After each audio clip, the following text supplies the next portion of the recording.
Replacement of knobs. Firstly, we turn off the power and the angle valve. After switching off, hold this place with your hand. Use a little force to lift it up. Then you can lift it out. Gently lift up. There's a connection pipe here. Let's hold it here. We can pull it out by pushing it against here. There are wires underneath. Pull them out one by one. Screw it out like this. Then you can pull it out.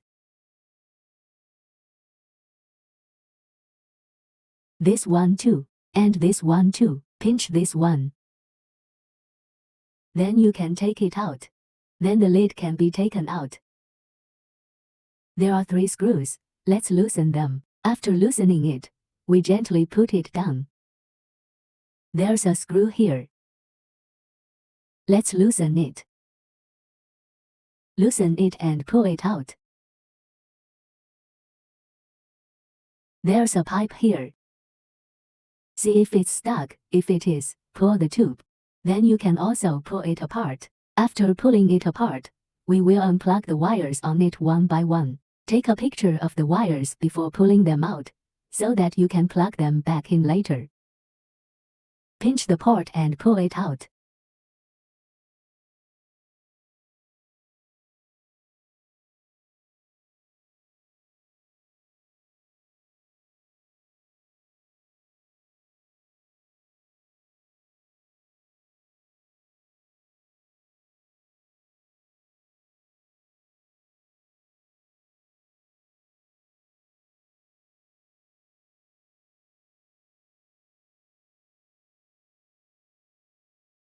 It's ready to be separated. Firstly, hold this knob against it, then gently turn the nut out. Pick it up. Then push it out. Get a new one.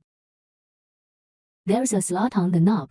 You have to be right on top of the slot. This connection, this is the small one. There's a big one underneath. The big one's underneath. We push it in.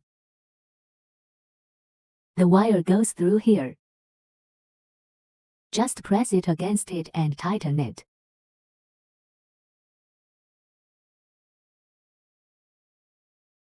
When it's tight, we'll put it in here.